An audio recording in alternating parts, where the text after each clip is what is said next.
Haleluya, haleluya, haleluya. Assalamualaikum bismillahirrahmanirrahim. Salam Aki. Aku kabarkan Injil keselamatan. Bapak Ibu yang dikasihi Tuhan, ketemu lagi dengan saya Evangelis Abraham Effendi Usman.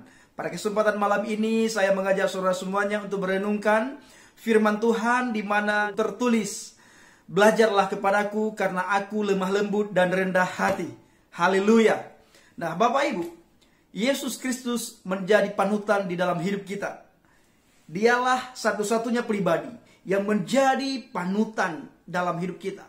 Menjadi contoh, pribadi yang memberikan contoh hidup kepada setiap orang yang percaya kepadanya. Tidak bisa kita jadikan orang lain menjadi panutan kita. Karena orang lain juga sama dengan kita. Punya kesalahan, punya silap, punya dosa. Tetapi Kristus tidak pernah melakukan kesalahan, tidak pernah melakukan dosa. Dia pribadi yang lemah lembut, pribadi yang rendah hati, pribadi yang merangkul orang, pribadi yang menyuruh kita untuk mengasihi sesama, pribadi yang menyuruh kita untuk mengasihi musuh, pribadi yang menyuruh kita untuk mendoakan orang-orang yang membenci kita. Hanya Kristus mengatakan, "Kasihilah musuhmu, doakan orang-orang yang menganiaya kamu." Di luar itu, Bapak Ibu, kita tidak menemukan bukti untuk mengasihi musuh.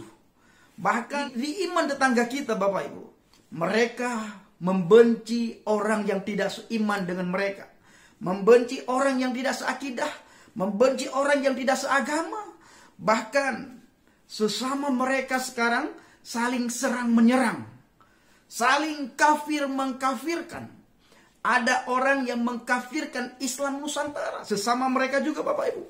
Kita tidak boleh seperti itu. Kita orang percaya harus menjadi panutan bagi tetangga kita. Terutama sekali kita harus menjadi panutan bagi Yerusalem, bagi keluarga, bagi Yudea, bagi tetangga, bahkan bagi Samaria. Orang-orang di sekitar kita harus menjadi panutan. Panutan yang rahmatan lil alamin. Panutan yang memberikan rahmat dan dampak positif kepada orang-orang di sekitar kita. Hari-hari ini, Bapak Ibu, di media sosial kita melihat saling serang menyerang antara satu dengan yang lain. Kekristenan tidak boleh seperti itu. Perbedaan itu biasa, Bapak Ibu. Biasa, menjadi perbedaan itulah biasa. Tetapi jangan gara-gara perbedaan kita menjadi musuh antara satu dengan yang lain. Masalah beda keyakinan itu juga hal yang biasa. Toh juga nanti suatu saat kita tidak bisa nebeng untuk masuk surga. Dan orang lain tidak bisa membawa kita dan menarik tangan kita untuk dibawa ke surga. Soal surga adalah, dan soal keselamatan adalah soal pribadi demi pribadi. Tidak boleh karena orang tua kita kiai, lalu anak kita boleh kita bawa ke surga. Karena orang tua kita pendeta, lalu kita boleh dibawa ke surga. Karena orang tua kita pastor, lalu boleh saudara kita bawa ke surga. Tidak boleh. Masalah masuk ke surga nantinya adalah masalah orang itu sendiri dengan pemilik surga.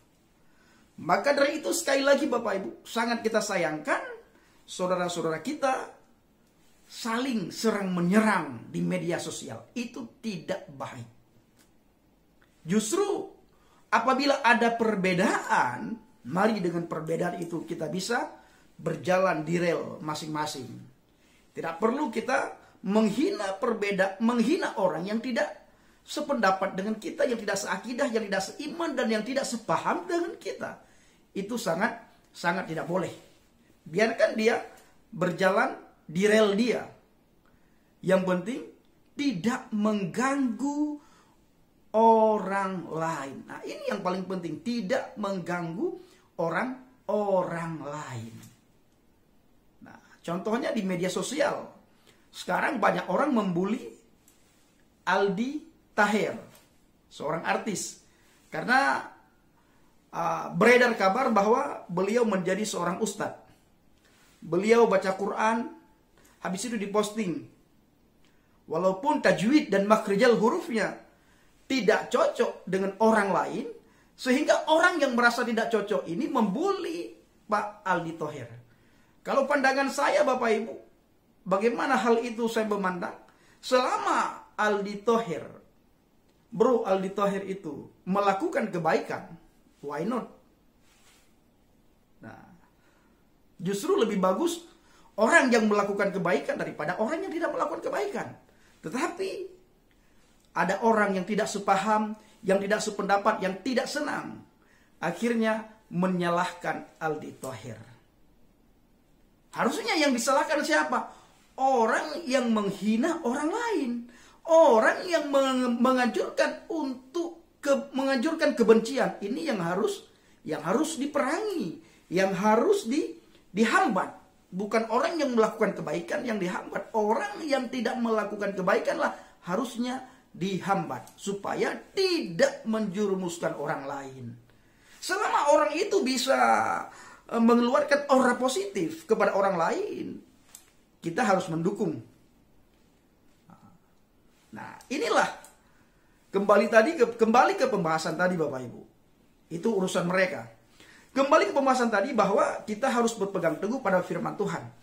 Pandanglah Alkitab, pandanglah firman Tuhan, belajarlah kepadaku karena aku lemah lembut dan rendah hati. Itu perkataan Yesus dalam Injil Matius. Kita belajar kepada dia. Dia benar-benar satu pribadi yang menjadi panutan bagi kita. Dia benar-benar suatu pribadi yang bisa membawa kita ke surga.